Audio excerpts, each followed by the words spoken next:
بسم اللہ الرحمن الرحیم۔ وہ آدمی شب برات میں 7 آدمیوں کی بخشش نہیں ہوگی۔ اتنی بڑی رات میں بھی فرماتے ہیں کہ کئی احادیث کا خلاصہ بیان کرتا ہوں۔ چند احادیث میں آیا ہے کہ 7 آدمیوں کی اس مبارک رات میں بخشش نہیں ہوتی، الا یہ کہ وہ توبہ کر لیں اور باز آ جائیں اور معافی مانگ لے تو پھر ان کی بھی بخشش ہو جائے گی۔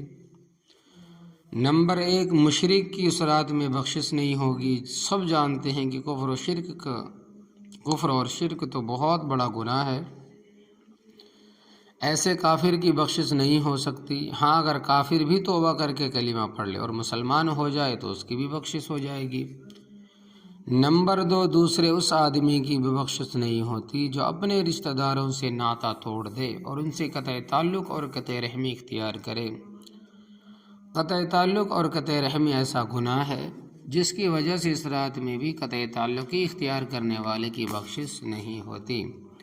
لہٰذا جن رشتہ داروں میں لڑائی ہو جاتی ہے اور جھگڑا ہو جاتا ہے تو وہ قطع تعلق کی برقرار رکھ کر ہمیشہ کے لیے ملنا جلنا چھوڑ دیتے، شریعت میں اس کی گنجائش نہیں ہے۔ ہاں، اگر لڑائی جھگڑا ہو جائے تو 3 میں سے ایک کام کرو۔ اگر اپنی غلطی ہے تو معافی مانگ لو، دوسرے کی غلطی ہے تو بدلہ لے لو یا معاف کر دو۔ اس کی گنجائش نہیں ہے کہ قطع تعلق کی برقرار رکھی جائے، اور اگر آپ کی غلطی ہے تو بلا تاویل اس کا اعتراف کر لو، مان لو اور اس سے معافی جا کر مانگ لو۔ اور اگر دوسرے کی غلطی ہے تو اگر آپ میں ہمت ہے تو بدلہ لے لو، ورنہ معاف کر دو۔ معاف کرنا بہتر ہے، کیونکہ اللہ تبارک و تعالی معافی کو پسند فرماتے۔ اللہ تبارک و تعالی کا ارشاد ہے کہ وَمَنْ عَفَا وَأَصْلَحَ فَأَجْرُهُ عَلَى اللَّهِ، اور جو شخص معاف کر دے اور صلح کر لے تو اس کا اجر اللہ تبارک و تعالی کے اوپر ہے۔ معاف کرنے والوں کو اللہ تبارک و تعالی اپنی طرف سے اجر عطا فرمائیں گے، تو اجر ملنا بہتر ہے یا بدلہ لینا بہتر ہے؟ یقیناً اجر ملنا بہتر ہے، تو بہتری والا کام کیوں نہ کرے، اس لیے معاف کرنا بہتر ہے۔ لیکن اگر وہ نہ معاف کرے، نہ معافی مانگے، نہ بدلہ لے، تو پھر یہ شخص گنہگار ہوگا اور اس کا یہ عمل ناجائز ہے۔ اور لڑائی باقی رکھنا قطع رحمی ہے، اور یہ ایسا بدترین گناہ ہے جس کی وجہ سے اس مبارک رات میں آدمی کی بخشش نہیں ہوتی۔ نمبر 3، تیسرے نمبر پر کینہ رکھنے والے شخص کی بھی بخشش نہیں ہوتی۔ لڑائی جھگڑے میں عموماً کینہ پیدا ہو جاتا ہے، اور کینہ یہ ہے کہ آدمی اپنے دل میں کسی کی برائی چاہے، کسی کی بدخواہی چاہے اور اس کو تکلیف پہنچانے کا اپنے اختیار سے منصوبے بنا لے کہ فلاں نے مجھے فلاں دن ذلیل و رسوا کیا تھا، لہٰذا میں بھی موقع ملتے اس کو رسوا کروں گا۔ دل میں بدخواہی اور اپنے اختیار سے دل میں دوسرے کی برائی چاہنے کی جو خواہش پیدا ہوتی ہے اسی کو تو کینہ کہتے ہیں۔ یہ حرام اور ناجائز ہے اور بہت بڑا گناہ ہے، اور ایسا گناہ ہے کہ اس رات میں اس کی بخشش نہیں ہوگی جب تک کہ وہ توبہ نہ کر لے۔ کینہ کا علاج بھی وہی ہے جو باتیں میں نے ابھی اس سے پہلے بیان کی ہے۔ یہ تو اس کو معاف کر دو، یا اس سے معافی مانگ لو، یا بدلہ لے لو، اور اپنا دل صاف کر لو۔ اپنے دلوں کو صاف کرنا ضروری ہے، سابقہ طرز کا میل جول رکھنا ضروری نہیں ہے۔ یعنی پہلے کی طرح ضروری نہیں کہ میل جول رکھا جائے، پہلے جیسے دوستی تھی، بلکہ یہ ہے کہ آپ ان سے جا کر صرف سلام دعا کر لیں، دل میں جو کینہ ہے وہ ختم ہو جائے۔ چوتھے نمبر پر وہ آدمی جو اپنی شلوار ٹخنے سے نیچے رکھتا اور اس نے اس کی عادت بنا رکھی ہو، یہ بھی معاشرے کا سنگین گناہ ہے۔ بچے سے لے کر بوڑھے تک 99% ہر مسلمان مرد اس گناہ میں مبتلا ہے۔ پینٹ پتلون تو ہوتی ہی ٹخنے سے نیچے ہے، اس کو کون اوپر رکھتا ہے؟ شلوار بھی عموماً ٹخنے سے نیچے ہوتی ہے، اور جو تہبند باندھتے ہیں وہ بھی ٹخنوں سے نیچے باندھتے ہیں۔ یہ ہمارے دین میں کبیرہ گناہ ہے، اور جب تک آدمی کا ٹخنا ڈھکا رہتا ہے اس کو برابر اس کا گناہ ملتا رہتا ہے، اور آخرت میں اس کا عذاب یہ ہے کہ پورے کے پورے ٹخنے جہنم کی آگ میں جلائے جائیں گے۔ حدیث مبارکہ میں ہے کہ حضرت صلی اللہ علیہ وسلم کا ارشاد ہے کہ ما اسفل من الکعبین من الازار فی النار، تہبند اور شلوار کا حصہ جو ٹخنوں سے چھپ جائے گا، ٹخنوں سے نیچے رہے گا، وہ جہنم میں جائے گا۔ اور دنیا میں اس کا دوسرا وبال اور عذاب یہ ہے کہ شب برات جیسی مبارک رات میں بھی اس کی بخشش نہیں ہوتی۔ اس کی ایک وجہ یہ ہے کہ ٹخنے چھپانا ہمیشہ کافروں کا طریقہ چلا آیا ہے، جبکہ نبیوں کا طریقہ عبادت ہوتا ہے، کافروں کا طریقہ گناہ کرنا ہوتا ہے۔ نبی کریم صلی اللہ علیہ وسلم کے زمانے میں مکہ مکرمہ میں جتنے بھی کافر تھے وہ سب آپ کی جان کے دشمن تھے، اور آپ کے صحابہ کرام رضی اللہ تعالیٰ عنہم اجمعین کے دشمن تھے۔ اس سے بڑی دشمنی ان کی کیا ہوگی کہ نبی کریم صلی اللہ علیہ وسلم کو مکہ مکرمہ سے نکال دیا اور ہجرت کرنے پر مجبور کر دیا، ہر لحاظ سے آپ کو ستایا، پریشان کیا۔ مکہ کے ان کفاروں کا یہ فیشن تھا کہ جو جتنا بڑا کافر اور سردار ہوتا تھا اتنا بڑا اس کا تہبند زمین میں گھسٹتا تھا، اور بڑے آدمی کا تہبند بھی زیادہ زمین پر گھسٹتا تھا۔ یہ مشرکین کا طریقہ کار تھا، جبکہ نبی کریم صلی اللہ علیہ وسلم کی سنت یہ تھی کہ آپ کا تہبند آدھی پنڈلی پر ہوتا تھا۔ یہ بہتر طریقہ ہے، ورنہ آدھی پنڈلی سے نیچے کرنا بھی جائز ہے، بشرطے کہ کپڑا ٹخنوں سے اوپر رہے، ٹخنے چھپنے نہ پائے۔ ٹخنے چھپانے کی شرعاً گنجائش نہیں، کیونکہ یہ کافروں کا طریقہ ہے۔ حضرت عثمان غنی رضی اللہ تعالیٰ عنہ کا قصہ بیان کرتا ہوں۔ صلح حدیبیہ کے مقام پر نبی کریم صلی اللہ علیہ وسلم مکہ مکرمہ میں اپنے 1400 صحابہ کرام رضی اللہ تعالیٰ عنہم کے ساتھ تشریف لائے، اور آپ کے صحابہ مکہ سے باہر ٹھہر گئے، اور اہل مکہ کو اپنی آمد سے مطلع کرنے اور مذاکرات کرنے کے لیے نبی کریم صلی اللہ علیہ وسلم نے حضرت عثمان غنی رضی اللہ تعالیٰ عنہ کو مکہ مکرمہ روانہ کیا۔ حضرت عثمان رضی اللہ تعالیٰ عنہ کے مکہ میں اپنے رشتہ دار بھی تھے اور بہت سی جائیداد بھی تھی اور اپنا گھر بھی تھا، لیکن آپ ہجرت کر کے مدینہ طیبہ جا چکے تھے۔ مکہ میں آپ رضی اللہ تعالیٰ عنہ اپنے چچا زاد بھائی کے یہاں ٹھہر گئے اور رات ان کے یہاں گزاری۔ صبح جب سرداران قریش سے مذاکرات کے لیے نکلے تو ان کا تہبند سنت کے مطابق آدھی پنڈلیوں تک تھا۔ آپ کے چچا زاد بھائی نے آپ سے یہ کہا کہ میں آپ سے یہ نہیں کہتا کہ آپ تہبند ٹخنوں سے نیچے کر لیں، لیکن میں یہ کہہ رہا ہوں کہ آدھی پنڈلی تک نہ رکھیں، ذرا سا نیچے کریں۔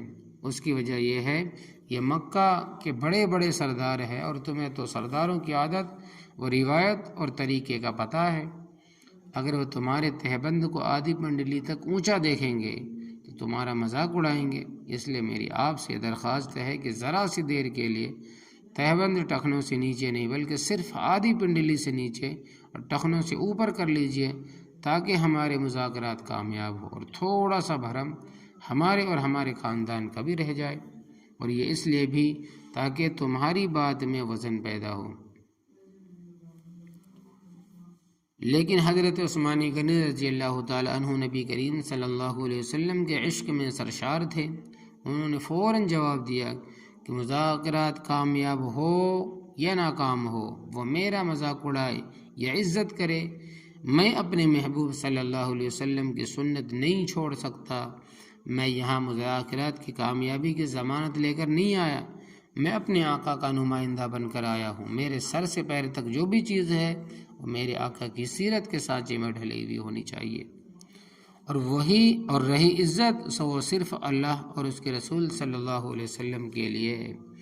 وَلِلَّهِ الْعِزَّةُ وَلِرَسُولِهِ، اور عزت صرف اللہ اور اس کے رسول کے لیے۔ مطلب یہ ہے کہ جو اللہ اور اس کے رسول کا فرما بردار ہوگا اس کو عزت ملے گی، ان کا راستہ چھوڑ کر عزت نہیں ملے گی، چاہے یہ مذاکرات کامیاب ہو یا ناکام ہو، یا مجھے اچھا سمجھے یا برا سمجھے، مجھے اس کی کوئی پرواہ نہیں، اور نہ میں ان کی خاطر اپنے محبوب کی سنت کو چھوڑ سکتا ہوں۔ یہ حضرت عثمان غنی رضی اللہ تعالیٰ عنہ کا قطعی جواب تھا۔ تو اس واقعے سے یہ بات معلوم ہو گئی کہ 1400 سال پہلے کفار مکہ اور دشمنان اسلام کا یہ طریقہ تھا، وہ اپنی شلواروں اور تہبند کو ٹخنوں سے نیچے رکھا کرتے تھے، اور 1400 سال پہلے نبی کریم صلی اللہ علیہ وسلم کی سنت اور صحابہ کرام کا طریقہ یہ تھا کہ وہ اپنے تہبند پنڈلیوں تک بلند رکھتے تھے، اوپر رکھتے تھے، ان کے تہبند ٹخنوں سے اونچے ہوتے تھے تہبند ٹخنوں سے نیچے رکھنا کفار مکہ اور سردارین قریش کا طریقہ تھا۔ آج کے دور میں انگریز کا فیشن دیکھ لیجئے، وہ بھی یہی ہے۔ ہمارے مسلمان بچوں اور مردوں نے جو آج کل پینٹ پتلون پہن رکھی ہے، کہ یہ مسلمانوں کا لباس ہے؟ ہرگز نہیں۔ یہ لباس مردود ملعون قوم انگریز کا ہے، اور بے غیرتی کے ساتھ ہم نے سو قبول کر لیا۔ غیرت ایمانی ہماری رخصت ہو گئی ہے، اس لیے ہم نے بدترین قوم کا لباس اختیار کر رکھا ہے۔ اس لیے کہتے ہیں کہ وائے ناکامی متاع کارواں جاتا رہا، وائے ناکامی متاع کارواں جاتا رہا، کارواں کے دل سے احساس زیاں جاتا رہا۔ یعنی آج کے یہودی اور عیسائی مسلمانوں کے جانی دشمن ہے، اور ہم یہ سب کچھ جانتے ہوئے بھی ان کے پیچھے چل رہے ہیں، ان کے غلامی کر رہے ہیں۔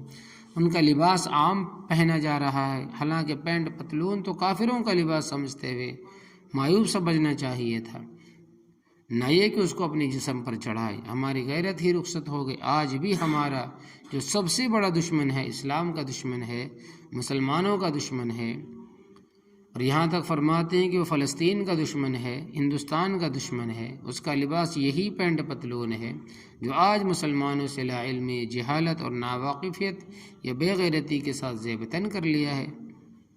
یہاں تک کہ وہ سعودی عرب کا قومی لباس کو اچھا نہیں سمجھتا، اگر کچھ غیرت قومی ہوتی تو قومی لباس پہنتے۔ بہرحال ٹخنوں سے نیچے خواہ پینٹ ہو یا پتلون ہو یا شلوار ہو یا کپڑا ہو، یہ ایسا گناہ ہے کہ اگر یہ گناہ نماز میں ہو تو نماز قبول نہیں ہوتی، اگر یہ گناہ نماز میں ہو تو نماز قبول نہیں ہوتی، اور جب تک آدمی کے ٹخنے چھپے رہتے ہیں وہ برابر گناہ گار ہوتا رہتا ہے۔ لہذا مردوں کو چاہیے کہ اپنے ٹخنے ہمیشہ کھلے رکھیں، مسجد میں بھی، نماز میں بھی، گھر میں بھی، بازار میں بھی، آفس میں بھی، تقریب و تفریح میں بھی، بہرحال میں ٹخنے کھلے رکھنا ضروری ہے۔ بعض لوگ سمجھتے ہیں کہ حکم صرف نماز کے لیے، ہرگز نہیں، بلکہ نماز اور نماز کے بعد ہر صورت میں یہ حکم ہے، جیسا کہ اوپر حدیث ذکر کی گئی ہے، اس میں حالت نماز اور غیرت حالت نماز کا کوئی ذکر نہیں۔ ہاں، خواتین کے لیے ضروری ہے کہ وہ اپنے ٹخنے چھپا کر رکھیں۔ نمبر 5، نیز والدین کی نافرمانی کرنے والے شخص کی بھی بخشش نہیں ہوتی۔ والدین کی نافرمانی بہت بڑا گناہ ہے۔ حضرت صلی اللہ علیہ وسلم نے اس کبیرہ گناہوں میں شمار فرمایا ہے۔ حضرت عبد الرحمن بن ابی بکرہ رضی اللہ تعالیٰ عنہ سے مروی ہے، فرماتے ہیں کہ ایک دن ہم نبی کریم صلی اللہ علیہ وسلم کی مجلس میں بیٹھے ہوئے تھے، آپ نے 3 مرتبہ انتہائی تاکید کے ساتھ ہم سے فرمایا، الا انبئکم باکبر الکبائر الشراک باللہ وعقوق الوالدین وشہادۃ الزور۔ سنو، میں تمہیں بڑے گناہوں میں بڑے گناہ بتاتا ہوں۔ نمبر 1، اللہ تبارک و تعالیٰ کے ساتھ کسی کو شریک ٹھہراؤ۔ نمبر 2، ماں باپ کی نافرمانی کرنا، اور نمبر 3، جھوٹی گواہی یا جھوٹی بات کہنا۔ نیز قرآن کریم میں جا بجا اللہ تبارک و تعالیٰ نے والدین کے ساتھ حسن سلوک کرنے کی نہ صرف ترغیب دی ہے بلکہ اس کی تاکید بھی فرمائی ہے۔ اس لیے جو لوگ والدین کی نافرمانی میں مبتلا ہیں ان کے لیے بڑی سخت اور سنگ وعید ہے۔ اس مبارک رات میں بھی ان کے گناہوں کی مغفرت نہیں ہوتی، لہٰذا ان پر لازم ہے وہ بلا تاخیر اپنے والدین سے معافی مانگے، اپنے قول و فعل سے ان کو راضی کریں، اور جائز امور میں ان کی مکمل اطاعت و فرما برداری کریں۔ 6 نمبر پر شرابی انسان ہے، یعنی جو شراب پینے کا عادی ہو، اس رات اس کی بھی بخشش نہیں ہوتی۔ شراب نوشی شریعت میں حرام ہے، شراب پینا شریعت میں حرام ہے۔ حضرت صلی اللہ علیہ وسلم نے انتہائی واضح الفاظ میں اس کی حرمت ارشاد فرمائی ہے کہ کل مسکر حرام و کل خمر حرام، ہر نشہ ور چیز حرام ہے اور شراب حرام ہے۔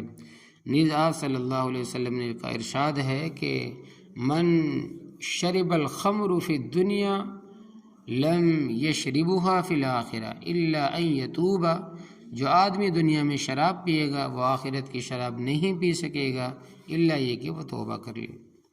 اسی طرح 7ویں نمبر پر اسراف جس کی بخشش نہیں ہوتی وہ انسان ہے جو ناحق کسی مسلمانوں کا خون بہاتا ہو۔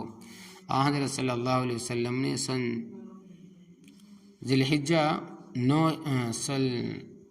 نو ذی الحجہ کو مقام منی میں ارشاد فرمایا کہ فَإِنَّ دَمَائِكُمْ وَأَمْوَالُكُمْ وَأَعْرَاضُكُمْ حَرَامٌ عَلَيْكُمْ كَحُرْمَتِهِ يَوْمِكُمْ هَذَا فِي بَلَدِكُمْ هَذَا فِي شَهْرِكُمْ هَذَا۔